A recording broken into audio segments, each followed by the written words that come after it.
معادل القيعي امام عاشور شتم وبتاع، قال لك اصل هو كان في البيئه بتاعتكم، لكن احنا البيئه بتاعتنا مختلفه. احنا عندنا سيستم الصراحه، احنا عندنا سيستم ما ينفعش فيه الغلط وما ينفعش فيه قله القيمه. امام شتمنا عندكم عشان انتوا كنتوا بيئه قذره، لكن احنا بيئتنا نظيفه. فامام عاشور قال له صح وبالاثبات. امام عاشور راح طلع له بعدها بيومين، جمع لك جماهير الاهلي، قال لهم بس انا اللي هقود الهتاف المره دي وانتوا رددوا حافظين مش فاهمين بقى، ردد يلا انت وهو خلاص ما نشط حراق. ايه النشيد يا امام؟ غزاله حمراء ايه؟ شاربه ميه ليه؟ ميه بيره ايه؟ من عند خواجه بتنجان. ده بتنجان.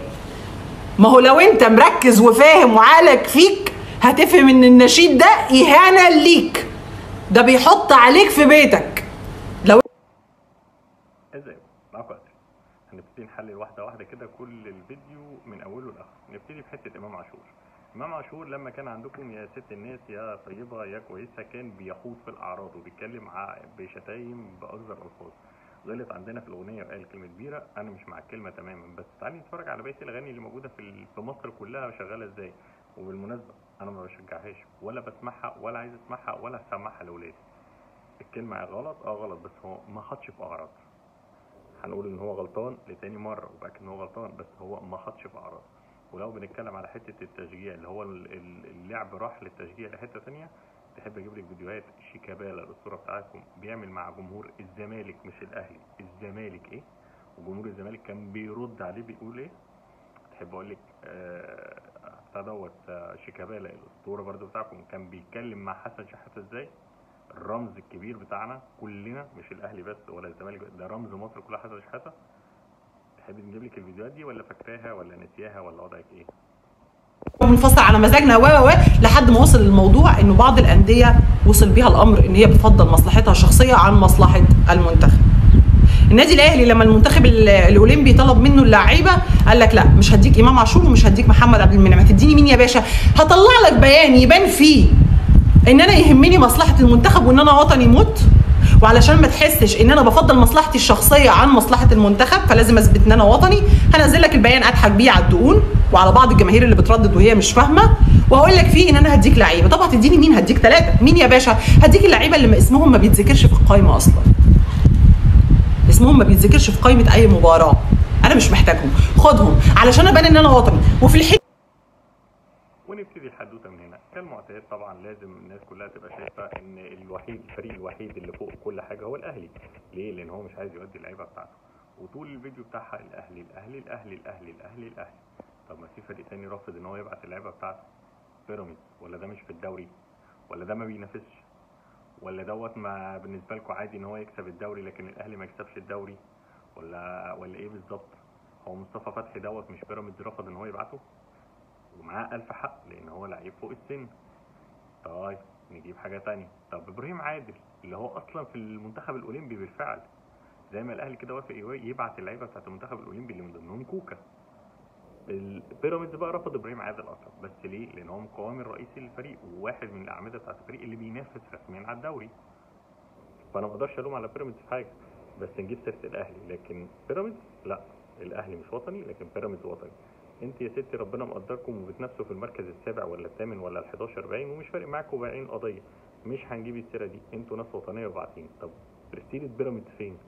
ولا هو الاهلي بس اللي كخه وبقيه الانديه اللي مش هتبعت؟ لا انا بان ان انا وطني. وفي الحين الاخر هطلع لك الاستاذ شوبير يسقف لي ويقول لي لا يلام اي نادي على واحتفظ باللعيبه بتاعته. احنا عندنا دوري والمواعيد وما اعرفش ايه. طب هي الدوري دي مشكله مين؟ مشكله الدوري الاساسيه والمؤجلات والمواعيد المتضاربه وخلافه، دوري مدى الحياه ده مشكله مين؟ انت بتعاتب مين؟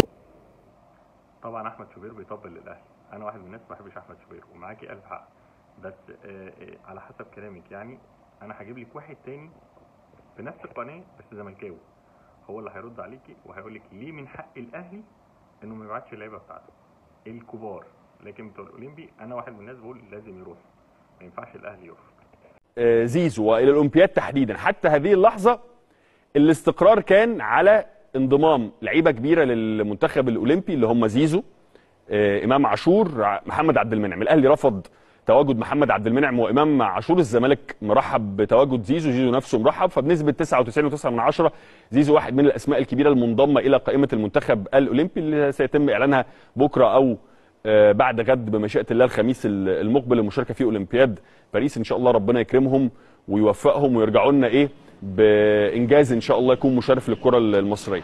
في بس نقطه عايزه اقولها هنا، مش بالشرط يا جماعه، لان في ناس بتدخل القصه دي في حته مزايدات ووطنيه، لا على فكره مش بالشرط ان اللعيبه الكبيره تروح. يعني الاهلي عنده منافسات، على فكره البطوله بتاعت الاولمبياد عامه على بعضها كده هي مش ضمن الاجنده الدوليه.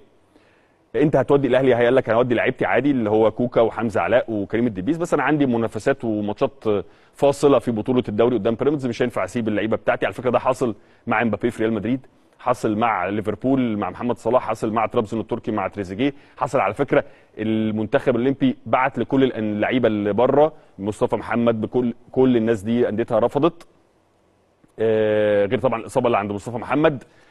خش بقى على اسبانيا، عندهم لعيبه تشارك، اتفقوا الاتحاد الاسباني مع الانديه الاسبانيه اللعيبه اللي هتلعب اليورو مش تلعب اولمبياد، اللعيبه اللي هتلعب اولمبياد مش تلعب اليورو. ونيجي في الحته الاخيره نقول لكم الف مبروك ان انتم خلاص الحمد لله هتلعبوا في دوري السوبر الافريقي من السنه الجايه. اتمنى بقى تلاقوا حجه لما نلاقي الدوري بيتاجل ليكم زي ما بيتاجل للاهلي، لان انتوا ساعتها هتبقوا ان شاء الله بتشاركوا في الكونفدراليه ودوري السوبر الافريقي يعني كذا بطوله. لاقوا حجه بقى من دلوقتي عشان لما نلاقي الدوري بيتاجل ليكم ماتشات زي الاهلي بالظبط ما يبقاش حلال ليكم وحرام علينا، لان السنه دي هو حرام علينا، احنا السبب في كل حاجه. وبالمناسبه برضو الحته بتاعت مين السبب هو اتحاد الكوره. اتحاد الكوره كاس العالم للانديه اللي فات الاهلي رايح من غير اللعيبه بتاعته عشان كان مع المنتخب الوطني. لو انت بتتكلمي بس على الوطنيه ورحنا ودي كان اجنده دوليه رسميه مش زي المنتخب الاولمبي، يعني الاهلي من حقه ياخد اللعيبه بتاعته بس بدينا مصلحه المنتخب الوطني. فمين السبب في الليله دي كلها؟ هو اتحاد الكوره اللي المفروض يعمل دوري بقى محترم السنه الجايه يتلعب من دور واحد عشان نخلص ونخلص زي الناس كلها من شهر 5.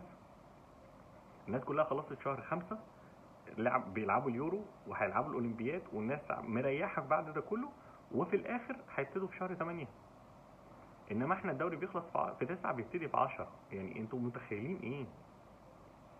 طبعا شويه جهله كده هيطلعوا يقولوا لك ايه، ما انت متزيله القايمه في الدوري، الترتيب متزيله الترتيب في الدوري، فهيفرق معاكي ايه؟ ما انت مش محتاجه على اساس ان انت طلعت للقمه يالا بمجهودك الشخصي.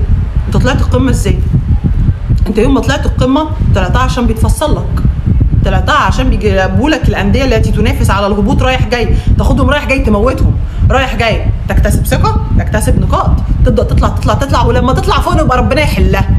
فهم عمالين يزقوك لفوق، انت بتكسب او بتاخد نقط يا اما علشان بتلاعب انديه تنافس على الهبوط، يا اما لو الزمالك اعتذر عن المباراه بس انت بتطلع القمه وبتبان بسبب ده وليس بسبب مجهودك الشخصي. وهنا اللقطه الثانيه بنتكلم على ايه؟ بنتكلم عن الاهلي وصل للحته اللي هو فيها بسبب المساعدات المهوله اللي اتعملت. انا معاكي الدوري متفصل للاهلي وانا بعترف بده. هو مش فاركو من متزايلين الدوري برضه؟ يعني زي ما هو تعادل معاكي وضاع عليك نقطتين كان ممكن يتعادل مع الاهلي ويضاع علينا نقطتين، ونفس الكلام طلع الجيش ونفس الكلام الداخليه. ولا هو معاكوا بيعرفوا يضيعوا نقط ومعانا احنا بيخافوا؟ لو ده اللي بيحصل دي تبقى مشكلتكم مش مشكلتنا. لو الحلقه عجبتكم ما تنسوش تعملوا لايك شير سبسكرايب وتفعلوا الجرس عشان يجيكم كل جديد.